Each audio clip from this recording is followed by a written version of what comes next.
பார்த்தேன். நல்லா இருக்குது. கமலஹாசன் சொல்லவே வேண்டாம், அவர் உலக நாயகன். அவரோட ஆக்டிங் பிரமாதம் தான். அப்புறம் வந்து இந்த ஜென்ரேஷனுக்கு வந்து நிறைய மூவிஸ் வருது, இப்போ நிறைய ரிலீஸ் ஆகிட்டு வருது. ஃபார் எக்ஸாம்பிள் இப்போ இந்த ஆட்டோகிராஃபு எல்லாம் லவ் பேஸ்டு, அந்த காலத்து லவ் எப்படி இருக்குது, இந்த காலத்து லவ் எப்படி இருக்குன்றாங்க.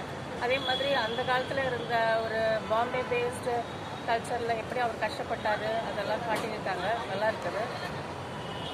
ஃபிலிமுக்கும் இப்போ 4Kக்கும் என்ன வித்தியாசம், அது ஏதாவது தெரியுதுங்களா? அதை பார்த்தேன், மைனூட்டாக பார்த்தேன். அதில் எந்த ஒரு ட்ராபேக்கும் இல்லை. கிளாரிட்டி பர்ஃபெக்டாக இருந்துச்சு.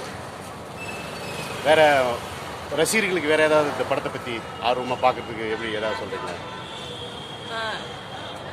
நல்லா இருக்குது படம், பாருங்கள்.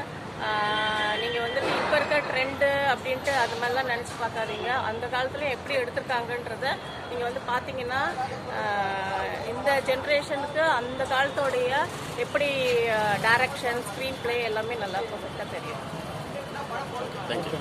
தேங்க்ஸ்.